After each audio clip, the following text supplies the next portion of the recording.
SAP guys, welcome back to my YouTube channel Hindi explain. आज हम Gen V season 2 episode 3 and 4 को explain करूंगा। Episode की शुरुआत गोडॉल्किन यूनिवर्सिटी के कैफेटेरिया से होती है। एक साधारण इंसान कैफेटेरिया में काम कर रहा होता है, तभी एक लड़का उसे तंग करने लगते हैं। वे अपनी पावर्स दिखाकर उसका मजाक उड़ाते हैं। यह दिखाता है कि सुपर पावर और साधारण इंसानों के बीच नफरत और दूरी लगातार बढ़ रही है। अगले सीन में हमें आर्काइव लाइब्रेरी दिखाती हैं, जहां मेरी, एम्मा और जॉर्डन यूनिवर्सिटी की लाइब्रेरी में पुराने रिकॉर्ड्स देख रहे होते हैं। मेरी बताती है कि वो पैम से मिलने वाली है, वही महिला जिसने उसकी बहन अन्नाबेट को पाला है। बातचीत में एम्मा अपनी स्ट्रगल शेयर करती है।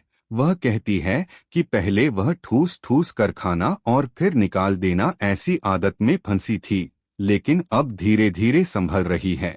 अगले सीन में हीरो ऑप्टिमाइजेशन क्लास दिखाती हैं, जहां केट और मेरी क्लास में जाती हैं, जहां साइफर नया स्टूडेंट को ट्रेन कर रहा है।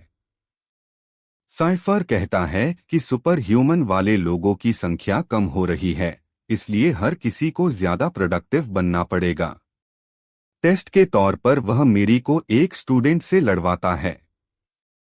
मेरी अपनी पावर्स यूज करती है, लेकिन साइफर उसे चेतावनी देता है कि खुद को नुकसान पहुंचाए बिना उसे साबित करना होगा कि वह लड़ने लायक है। अगले सीन में एम्मा उस इंसान कर्मचारी की मदद करने की कोशिश करती है जिसे वो लड़का तंग किया था। उसे पता चलता है कि हार्पर नाम की एक स्टूडेंट ही असल में रिस्पॉन्सिबल थी। हार्पर की एबिलिटी है कि वह दूसरों की पावर्स को कॉपी कर सकती है। यह नई जानकारी एम्मा और बाकी टीम को और परेशान कर देती है। अगले सीन में सैम अकेला बैठा होता है और उसके दिमाग में हैल्यूसिनेशंस आवाजें चल रही होती हैं। सैम अपने दोस्त केट के पास चली जाती है और उसे बोलती है कि तुम मुझे ठीक कर दो। केट बोलती है कि मैं अपने पावर का यूज नहीं कर सकता, डॉक्टर ने मना किया है। यह सुनने के बाद सैम उधर से निकालकर दूसरे कमरे में चले जाते हैं, जहां वो गुस्से में तोड़ फोड़ करने लगता है। जॉर्डन उसे रोकने और शांत करने की कोशिश करता है। यहां सैम की मानसिक हालत और भी बिगड़ती दिखाई जाती है। अगले सीन में मेरी अपनी मां की पुरानी दोस्त पैम से मिलने जाती है। पैम बताती है कि मेरी आईवीएफ के जरिए पैदा हुई थी और उसके जन्म से पहले उस पर एक्सपेरिमेंट्स भी किए गए थे। मेरी की बहन अन्नाबेट नॉर्मल तरीके से पैदा हुई थी, इसलिए वह सुख नहीं है।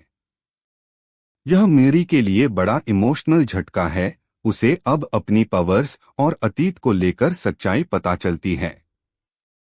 अगले सीन में स्टेसी एक पब्लिक इवेंट में स्पीच देती है। वह कहती है कि साधारण इंसान और सुपर पावर इंसान की सुरक्षा और भविष्य की गारंटी देंगे। अगले सीन में जॉर्डन और मेरी को एक पब्लिक लड़ाई करने का आदेश मिलता है। यह लड़ाई पूरे यूनिवर्सिटी और संभवतः मीडिया के सामने होगी। साइफर कहता है कि लड़ाई के जरिए यह तय होगा कि कौन गोडॉल्किन यूनिवर्सिटी में नंबर 1 है। जॉर्डन और मेरी इस लड़ाई को करने से पहले हिचकिचाते हैं, लेकिन साइफर उन्हें धमकी देता है, अगर उन्होंने भाग नहीं लिया तो उन्हें एल्मिरा वापस भेज दिया जाएगा।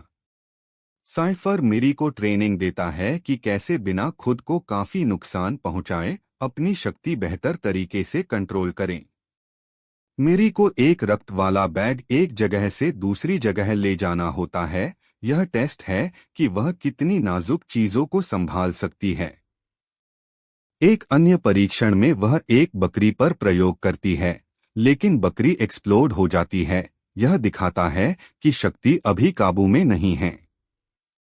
जॉर्डन, मेरी, एम्मा और केट मिलकर एक योजना बनाते हैं कि कैसे इस लड़ाई को नियंत्रित किया जाए और साइफर की सत्ता को बेनकाब किया जाए।